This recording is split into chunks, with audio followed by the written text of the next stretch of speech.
श्री स्वामी समर्थ. नमस्कार मंडळी, स्वागत आहे तुमचं आपल्या मराठी यूट्यूब चॅनलमध्ये. स्वामींच्या कृपेने आपला दिवस आनंदात जाऊ हीच मी स्वामींच्या चरणी प्रार्थना करते आणि आजच्या नवीन व्हिडिओला सुरुवात करूया. तर उद्या मंगळवार आलेला आहे आणि या दिवशी आलेली आहे सर्वात मोठी अंगारक संकष्टी चतुर्थी. प्रत्येक महिन्यामध्ये संकष्ट चतुर्थी येते, पण प्रत्येक संकष्ट चतुर्थीचं महत्त्व आणि महात्म्य वेगवेगळं असते. तर या अंगारक संकष्ट चतुर्थीला गणपतीची आराधना केली जाते, पूजा केली जाते. अंगारकी योग जो आहे तर तो दुर्मिळ योग जुळून आलेला आहे. हा जो योग आहे तर वर्षातून 3 वेळा येणार आहे. तर म्हणूनच या दिवसाला अनन्यसाधारण असं महत्त्व तयार झालेलं आहे. अंगारकी चतुर्थी तिथी ही भगवान गणपतीला समर्पित असल्यामुळे या दिवशी केलेली पूजा, व्रत हे खूपच प्रभावी म्हटले जाते. तर हे एक महत्त्वाचं पवित्र व्रत आहे. वर्षभरात येणाऱ्या सर्व संकटीचं शुभ फळ प्राप्त करून देणारा आहे. गणपती बाप्पाचा आशीर्वाद हा देखील प्राप्त होणार आहे. संकष्टी म्हणजे संकटाचे निवारण करणारी अशी ही तिथी आहे. म्हणूनच या दिवशी अगदी घरातील लहान मुले असेल किंवा घरातील स्त्री असेल, महिला असेल, घरातील महिला किंवा पुरुष मंडळी असेल तर लहानपणापासून हे उपास धरत आलेले आहेत. तर हा उपास घरातील सर्व मंडळींनी हा उपास करायचा असतो. या दिवशी श्री गणपतीची पूजा करत असतात, त्यामुळे सुख समृद्धी आपल्या घरामध्ये नांदत असते. आपल्या जीवनामध्ये यश प्राप्त होते. सर्व संकट आणि अडथळे हे आपोआपच दूर होतात. असं म्हटलं जातं की या पवित्र दिवशी जर आपण गणपतीची आराधना आणि भक्तिभावाने जर सेवा केली तर गणपती बाप्पा हे आपल्या घरामध्ये येऊन आपल्याला आशीर्वाद देत असतात. कारण भक्तांना ते आशीर्वाद देण्यासाठी पृथ्वीवरती येत असतात. त्यामुळे पृथ्वीवरती गणेश तत्व हे नेहमीच्या तुलनेमध्ये 1000 पटीने जास्त कार्यरत करत असते. त्यामुळे गणपती बाप्पांना प्रसन्न करून घेण्यासाठी, त्यांचा आशीर्वाद हा संपूर्ण कुटुंबावर राहण्यासाठी हा व्हिडिओ तुमच्यासाठीच आहे. तर गणपती बाप्पाचा आशीर्वाद प्राप्त करून घेण्यासाठी या दिवशी व्रतासोबतच काही उपायसुद्धा केले जातात. म्हणूनच आज या व्हिडिओमध्ये मी तुम्हाला अत्यंत प्रभावी असा एक उपाय शेअर करणार आहे. तर उद्या मंगळवारी अंगारक चतुर्थीच्या दिवशी तुम्ही उपास नाही केला तरीही चालेल, पण एक सुपारीचा अत्यंत प्रभावी उपाय नक्की करा. आणि हा उपाय केल्याने आपल्या मुलाचे सर्व संकट, विघ्न हे दूर होतात. त्यांचा विवाह योग जुळून येईल आणि सर्व अडचणी दूर होऊन त्यांच्या अभ्यासामध्ये भरभरून यश मिळेल. मुलांचे प्रत्येक क्षेत्रामध्ये भरभरून प्रगती होईल. सर्व इच्छा लवकरात लवकर पूर्ण होतील. म्हणून हा उपाय कुठे करायचा आहे, सुपारी आपल्याला कुठे ठेवायची आहे, कशा पद्धतीने ठेवायची आहे, संध्याकाळी हा उपाय करायचा आहे की सकाळी करायचा आहे, याबद्दलची संपूर्ण माहिती या व्हिडिओमध्ये मी तुमच्यासोबत शेअर करणार आहे. त्यामुळे व्हिडिओ हा शेवटपर्यंत नक्की पहा आणि स्किप न करता शेवटपर्यंत नक्की पहा. चॅनलवर नवीन असाल तर नक्की सबस्क्राईब करा. कमेंटमध्ये ओम गण गणपते नमः हा मंत्र लिहायला विसरू नका. आणि हा व्हिडिओ नवीन जर तुम्हाला माहिती आवडली तर हा व्हिडिओ नक्की शेअर करा. तर पहा, आज हा व्हिडिओ तुमच्यासाठीच आहे. तुमच्या जीवनातील जे संकट आहे तर ते दूर करण्यासाठी हा उपाय मी सांगणार आहे. तर हा उपाय जो आहे तर तो इतका प्रभावी आहे, इतका सात्विक आहे की हा उपाय केल्याने मुलाचं कल्याण झाल्याशिवाय होणार नाही. मुलाच्या कोणत्याही कामामध्ये त्याला यश मिळेल. मुलांच्या आयुष्यामध्ये तुम्हाला सकारात्मक बदल जे आहे तर ते पाहायला मिळतील. एका रात्रीतून आयुष्याचं सोनं झाल्याशिवाय राहणार नाही. 24 तासामध्ये आपल्या घरामध्ये संकटाचं निवारण होईल. घरामध्ये सुख समृद्धी प्राप्त होईल. दुःख नावालाही उरणार नाही. कारण अंगारकी संकष्ट चतुर्थी जेव्हा येत असते हा दिवस गणपती बाप्पाला समर्पित केला जातो. भगवान गणेश हे बुद्धीचे आणि ज्ञान आणि संकट निवारण करणारे देवता म्हणून ओळखले जाते. कारण गणपती बाप्पाला बुद्धी आणि ज्ञान व प्रगतीचे अडथळे दूर करणारे गणपती बाप्पा म्हणून ओळखले जाते. जीवनात दुःख आहे, संकट आहे याचे निवारण करण्यासाठी गणपती बाप्पाला प्रथम पूजनीय आणि आपल्या जीवनात जे काही समस्या आहे ते दूर करण्याचे गणपती बाप्पाची चरणी दुर्वा अर्पण करून आपल्या मनातील इच्छा व्यक्त केल्या जातात. कारण गणपती बाप्पाच्या उपासनेमुळे आपल्या मुलाचे ज्ञान वाढत असते.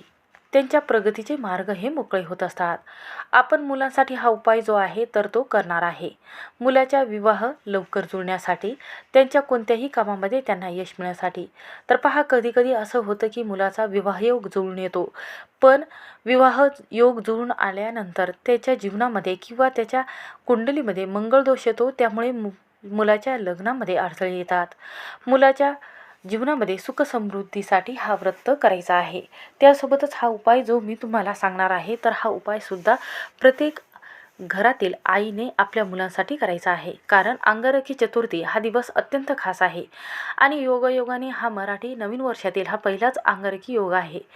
आपल्या मुलांच्या आयुष्यामध्ये वारंवार अडथळे येत असेल किंवा व्यवसायामध्ये भरभरून प्रगती हवी असेल, शत्रुपीडा नकारात्मकता त्यांना जाणवत असेल, बाहेरची नजरपीडा त्यांना लागलेली असेल, नजरदोष लागलेला असेल किंवा घरामध्ये वादविवाद होत असेल, पैशाची चणचण तुम्हाला भासत असेल, म्हणून हा उपाय करायचा आहे. ज्या घरामध्ये हा उपाय मुलांसाठी आईने जर केला तर त्या घरातील मुलाचे नशीब हे एका सेकंदात बदलू शकते. एका महिन्यात त्याच्या जीवनात बदल तुम्हाला दिसू लागेल. मुलाच्या आयुष्याचे जे संकट आलेले आहे अचानक ते दूर होईल. आयुष्यभराचे दुःख दारिद्र्य हे नावालाही उरणार नाही. त्याचबरोबर अंगारकी योग जो आहे तर तो मुलांच्या शैक्षणिक आणि मुलाच्या विवाहामध्ये अडथळे किंवा मंगळ दोष असेल, कुंडलीमध्ये दोष असेल तर ते कमी करण्यासाठी आणि शैक्षणिक प्रगतीसाठी, त्याच्या आरोग्यासाठी खूप महत्त्वाचा दिवस म्हणून ओळखला जातो. अत्यंत प्रभावी म्हटला जातो. अनेक वेळा असं होतं की आपल्या मुलाला नजर लागते किंवा बाहेरची नजर दोष लागते, त्यामुळे मुलाच्या अभ्यासामध्ये अडचणी येतात.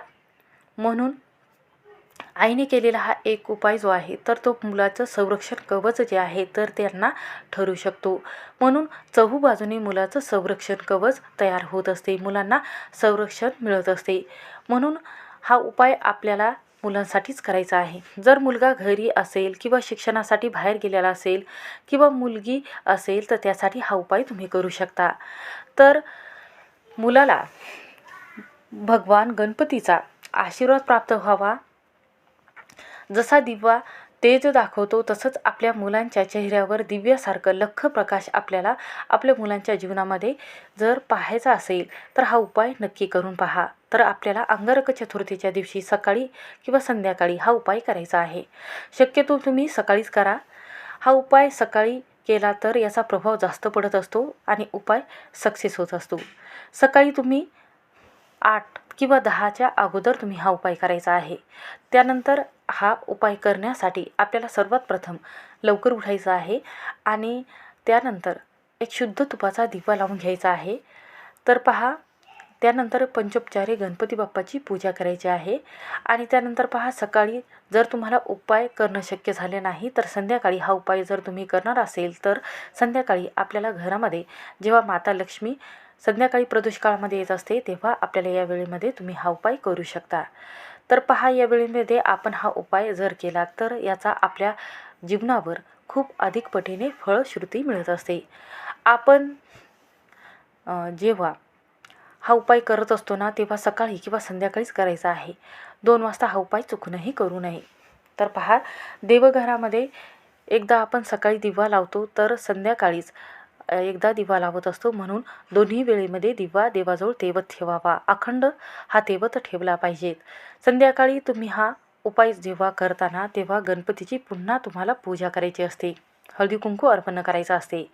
तर हा उपाय तुम्ही तुमच्या घरातील अगदी लहान मुलापासून तर मुलगी असेल मोठ्या मुलांपर्यंत किंवा लग्नाला आलेला मुलगा आहे तर त्याच्या वयापर्यंत तुम्ही हा उपाय करू शकता.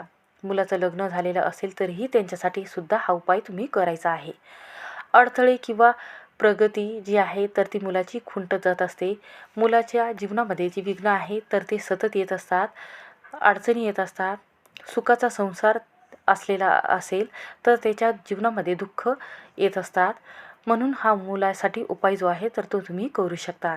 लहान मुलावरतीही नजरदोष किंवा शत्रुपीडा होत असते, मुलाला सारखी नजर लागत असते, तर ती नजर दोष किंवा नजरपीडा लागू नये त्यासाठी हा उपाय तुम्ही करू शकता. जे मोठे मुलं आहेत तर लग्न झालेले असेल तर त्याच्या जीवनामध्ये वादविवाद होत असतात, किंवा जे मोठं मुले आहेत तर त्याच्या जीवनामध्ये संकट दूर होण्यासाठी ही संकष्ट चतुर्थी धरली जाते. तर पहा, मुलं आणि मुली या दोघांसाठी आपण हा उपाय करू शकतो. त्यांच्या बुद्धीमध्ये प्रगती होण्यासाठी, लहान मुलाच्या आणि सुखसमृद्धी येण्यासाठी यशाचे प्रतीक म्हटले जाते. कारण पहा, गणपती बाप्पाला बुद्धिदेवता आणि संकट दूर करणारे आणि यश समृद्धीचे प्रतीक म्हणून ओळखले जाते. विघ्नहर्ता म्हणून ओळखला जातो. म्हणूनच कोणत्याही नवीन कार्याची जेव्हा आपण सुरुवात करतो तेव्हा प्रथम पूजन जे आहे तर ते गणपती बाप्पाचे केले जाते. गणेश हा माता पार्वती आणि शिव यांचा लहान आणि लाडका पुत्र आहे. म्हणूनच 14 विद्या आणि 16 कलांचा अधिपती म्हटला जातो. म्हणूनच याच दिवशी आपण काही उपाय जर केले तर या उपायामुळे गणपती बाप्पाचा आशीर्वाद जो आहे तर तो प्राप्त होतो. आपल्या जीवनातील अडथळे दूर होतात. गणपती बाप्पांना संकट, अडथळे दूर आणि विघ्नाचा नाश करणारे प्रथम देवता म्हणून ओळखले जाते. बुद्धी आणि ज्ञानाचे देवता देखील म्हटले गेलेले आहेत. सर्व देवी देवतामुळे प्रथम पूजनीय गणपती बाप्पाला म्हटलं गेलेलं आहे. म्हणून आपल्या मुलांना देखील यश आणि धनप्राप्तीचे योग जुळून यावे आणि नोकरीमध्ये भरभरून यश मिळावं, म्हणूनच प्रत्येक क्षेत्रामध्ये त्यांची भरभरून प्रगती व्हावी म्हणून हा उपाय करायचा आहे. पहा, प्रत्येक आई वडिलांना आपल्या मुलांच्या भविष्याची काळजी असते. आपल्या मुलांनी खूप शिकावं, मोठं व्हावं, त्यांना कोणत्याही अडचणीचा सामना करण्याची गरज भासू नये. त्यांना जिथे गेल्यानंतर ती पहा, कुठेही मुले जात असेल तर त्यांना गणपती बाप्पाचा आशीर्वाद कायमस्वरूपी त्यांच्या डोक्यावर राहावा. त्यांच्या जीवनामध्ये जे अडचणी किंवा अचानक दुःख येतात, संकट येतात, तर हे येऊ नये त्याचं संरक्षण कवच जे आहे तर ते गणपती बाप्पाने करावं म्हणून हा उपाय करायचा आहे. कोणत्याही क्षेत्रामध्ये त्याने मागं न राहता कोणत्याही कामामध्ये त्याला प्रथम यश मिळावं म्हणून आई वडीलसुद्धा भरपूर कष्ट प्रयत्न करत असतात. आता पहा, हा उपाय आपल्याला कशा पद्धतीने करायचा आहे ते बघूया. तर पहा, आई वडीलसुद्धा भरपूर भरपूर कष्ट आणि मेहनत करत असतात. परंतु त्या प्रयत्नासोबतच जर आपण काही विशेष तिथीवरती जर उपाय केला किंवा काही सेवा जर केला तर त्या प्रयत्नाला नशिबाची साथ मिळत असते आणि मुलांची प्रगतीही भरभरून होत असते. आणि संकष्ट चतुर्थीच्या दिवशी हे व्रत खास मुलांसाठी केले जाते. या दिवशी आईने जर हे व्रत मनोभावे जर केलं तर त्याचं फळ जे आहे तर ते त्यांच्या मुलांबाळांच्या प्रती त्यांच्या दीर्घ आयुष्यासाठी प्राप्त होत असते. म्हणूनच तुमच्या घरामध्ये लहान मुले असेल, सतत किरकिर करत असेल किंवा चिडचिड करत असेल किंवा मुलांचं लग्न योग्य वेळात ठरत नसेल, कोणाचंही जर मुलगा ऐकत नसेल, तापट स्वभावाचा असेल, सतत मुलं आजारी पडत असेल, मुलांना वारंवार नजरदोष, शत्रुपीडा लागत असेल तर हा उपाय त्यांच्यासाठीच आहे. म्हणून हा एक दिवा मुलांसाठी लावायचा आहे. हा दिवा मुलांसाठी लावल्याने मुलांच्या आयुष्यातील सर्व प्रगतीचे मार्ग हे लवकरात लवकर मोकळे होत असतात. त्यांच्या आयुष्यामध्ये ज्या काही समस्या सुरू आहेत तर त्या कमी होतील, पूर्णपणे नष्ट होतील. आता हा उपाय तुम्हाला करण्यासाठी सर्वात प्रथम मंगळवारी 5 मे रोजी सकाळी लवकर उठायचं आहे. प्रत्येकाने आंघोळीच्या पाण्यामध्ये थोडंसं दूध किंवा पंचामृत टाकून हा विधी पूर्ण करायचा आहे आणि त्यानंतर आंघोळ करायची आहे. त्यानंतर एखाद्या पवित्र स्थानी जाऊन स्नान करायचं आहे. त्यानंतर देवघरातील देवांची विधिवत पूजा करायची आहे. गणपती बाप्पाची मूर्ती असेल तर त्यावर अभिषेक करायचा आहे. स्वच्छ मूर्तीला पुसून काढायचं आहे आणि त्यानंतर काय करायचं आहे, जे आपण अभिषेक केलेलं तीर्थ आहे, पाणी आहे, तर ते मुलांसाठी द्यायचं आहे पिण्यासाठी. ते तीर्थ जे आहे तर हे मुलांना पिण्यासाठी द्यायचं आहे. यामुळे मुलांच्या बुद्धीमध्ये प्रगती होते आणि जे वाचलेलं आहे तर ते लक्षात राहते. त्यानंतर गणपती बाप्पाला आपल्याला काय करायचं आहे तर जास्वंदाची फुले, खोबऱ्याचा नैवेद्य, मोदक असेल तो अर्पण करायचा आहे. आता पहा, हा उपाय तुम्ही सकाळी केला तरीही चालेल किंवा संध्याकाळी केला तरीही चालेल. त्यानंतर आता आपल्याला काय करायचं आहे, इथे आपल्याला 2 नागिलीचे पानं घ्यायचे आहे, ज्याला आपण खाण्याचे पानं म्हणतो ते पानं घ्यायचे आहे आणि एक सुपारी घ्यायची आहे. तर पहा, सुपारी इथे का घ्यायची आहे तर पहा, सुपारीला गणपती बाप्पाचं स्वरूप म्हटले गेलेलं आहे. जिथे सुपारीची आपण पूजा करतो ना तर तिथे गणपती बाप्पा कायमस्वरूपी तिथे वास करत असतात, त्या घरामध्ये वास करत असतात. आपल्या बुद्धीमध्ये मुलांच्या प्रगती होत असते. गणपतीच्या पूजेमध्ये सुपारीला अत्यंत पवित्र स्थान म्हटलं गेलेलं आहे. गणपतीचं प्रतीक म्हणून सुपारी वापरली जाते. जर आपल्याकडे एखादी देवीची मूर्ती नसेल तर देवीच्या स्वरूपात आपण एखादी सुपारी मांडून त्याचं स्वरूप देवीचं समजून किंवा गणपतीचं स्वरूप समजून गणपतीचं स्वरूप समजून आपण पूजा करू शकतो. जेव्हा मातीची किंवा धातूची मूर्ती उपलब्ध नसेल तेव्हा सुपारीला बापाचं रूप मानून तिची प्रतिष्ठापना केली जाते. सुपारी हे पूर्ण फळ म्हटलं जातं, ज्यामध्ये कोणतीही पोकळी नसते. म्हणूनच तांदळाच्या राशीवर किंवा 2 विड्याच्या पानावर आपल्याला ही सुपारी स्वच्छ गंगाजलाने स्वच्छ करून आपल्याला ही त्या विड्याच्या 2 पानावर ठेवायची आहे. त्यानंतर काय करायचं आहे, एक शुद्ध तुपाचा दिवा लावायचा आहे. तर पहा, सुपारी हे अहंकाराचं प्रतीक म्हणून ओळखलं जातं. ही पूजेमध्ये अर्पण केल्याने साधकाच्या अहंकाराचा नाश होतो. एखादा शत्रू असेल तर शत्रूचा नायनाट होत असतो. तो कोणत्याही कामामध्ये तुम्हाला दुःख त्रास देणार नाही. म्हणून सुपारीला इतकं महत्त्व गणपतीच्या पूजेमध्ये दिलं गेलेलं आहे. सुपारी हे शुभ आणि समृद्धीचं प्रतीक आहे. पूजेमध्ये सुपारीचा वापर केल्याने घरामध्ये सुख समृद्धी प्राप्त होते. सुपारी अहंकाराचे प्रतीक म्हणून ओळखले जाते, जी पूजेमध्ये अर्पण केली जाते. यामुळे साधकाला अहंकारवर विजय मिळवण्यास मदत होते. एखादा शत्रू असेल तर त्यावर विजय प्राप्त होतो.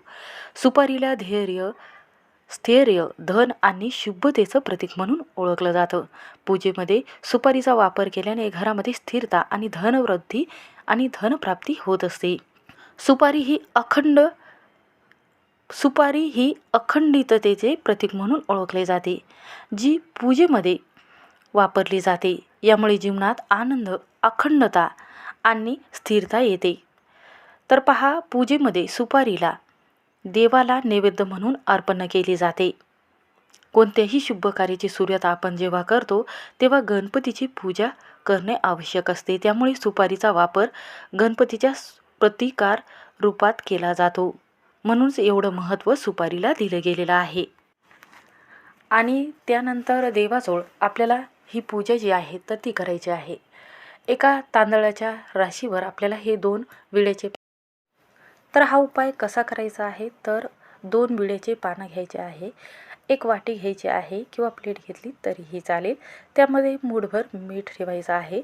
या दिवशी तुम्हाला माहिती आहे का, मिठाचे मोदक जे आहे तर ते बनवले जातात. असं म्हटलं जातं की जेव्हा मिठाचा मोदक लागला तेव्हा हा उपास सोडला जातो. तसंच आपल्याला काय करायचं आहे, तर एका प्लेटमध्ये मीठ घ्यायचं आहे. त्यावर हा जो विड्याच्या पानाचा आणि सुपारीचा उपाय आहे तर तो करायचा आहे. त्यावर 2 विड्याचे पानं ठेवायचे आहे. तर हा उपाय करत असताना गणपती बाप्पाची पूजा मांडलेली आहे किंवा मूर्ती आहे, फोटो आहे, त्यांच्यासमोर करायचा आहे. त्यानंतर काय करायचं आहे, तर जे 2 पानं घेतलेले आहे तर त्याला एक कुंकाचा टिळक लावायचा आहे. त्यानंतर त्यावर 11 तांदूळ आपल्याला टाकायचे आहे. त्यावर सुपारी आपल्याला ठेवायची आहे. सुपारीला हळदी कुंकू अर्पण करायचं आहे. अष्टगंधक लावायचा आहे. आणि त्यानंतर 21 दुर्वा आहेत तर आपल्याला हळद भिजवायची आहे प्लेटमध्ये. त्यामध्ये बुडवून आपल्याला हे जे दुर्वा आहे तर या सुपारीवर ठेवायचं आहे. एक जास्वंदाचं फूल ठेवायचं आहे. त्यानंतर एक कलावा धागा घ्यायचा आहे आणि त्यानंतर तिथे ठेवायचं आहे. त्यानंतर आपल्याला हा कलावा धागा आणि ही सुपारीची पूजा पंचोपचारी करून घ्यायची आहे, हळदी कुंकू अर्पण करून. आणि त्यानंतर अथर्व शीर्षाचं आपल्याला 1 वेळा पठण करायचं आहे. आणि त्यानंतर संकटमोचन या स्तोत्राचं 1 वेळा पठण करायचं आहे. फलश्रुतीसहित आपल्याला पठण करायचं आहे. त्यानंतर ओम गण गणपती नमः हा मंत्र 108 वेळा एक जप करायचा आहे. आणि त्यानंतर हे जो कलावा धागा आहे 4 वाजता आपल्याला काय करायचं आहे, ह्या दुर्वा आणि सुपारी याला पूर्ण गुंडाळून घ्यायचा आहे 5 वेळा. 5 वेळा जेव्हा तुम्ही कलावा धागा बांधता त्यावेळेमध्ये आपल्याला हा मंत्र म्हणायचा आहे. वक्रतुंड महाकाय सूर्यकोटी समप्रभ निर्विघ्नं कुरु मे देव सर्व कार्येषु सर्वदा. हा मंत्र इतका प्रभावी आहे की जीवनातील अडथळे दूर होतात, शत्रूचा त्रास होत नाही, घरामध्ये दुःख निवारण होत असते, दारिद्र्य संपते, घरामध्ये पैसा येऊ लागतो. म्हणून या मंत्राचा जप केला जातो. हा गणपती बाप्पाचा हा मंत्र आहे. म्हणून हा मंत्र 1 वेळा म्हणायचा आहे. हा मंत्र आपल्याला 5 वेळा म्हणायचा आहे आणि हा कलावा धागा गुंडाळत असताना म्हणायचा आहे. आणि त्यानंतर हा जो सुपारीचा आणि जो पानाचा उपाय तुम्ही केलेला आहे, तर हा जो सुपारी हातामध्ये घ्यायचा आहे उजव्या हातामध्ये आणि आपल्याला मंदिरामध्ये जायचं आहे. मंदिरामध्ये गेल्यानंतर काय करायचं आहे, भगवान गणपतीची पंचोपचारे पंचामृताने पूजा करायची आहे. एक नारळ फोडायचा आहे, दिवा तुपाचा लावून त्यांच्या चरणी ही सुपारी आणि हे पान ठेवून यायचं आहे. अशा पद्धतीने हा जर उपाय केला तर मुलाच्या वैवाहिक जीवनामध्ये सुख समृद्धी येत असते आणि लग्न लवकर जुळते किंवा धनप्राप्तीचे योग जुळून येतात. तुमच्या मनामध्ये जी काही इच्छा आहे ती इच्छापूर्ती होत असते. म्हणून हा उपाय करून पहा, सर्व कामामध्ये त्याला यश मिळेल. श्री स्वामी समर्थ. व्हिडिओ आवडला असेल तर स्किप न करता शेवटपर्यंत नक्की पहा.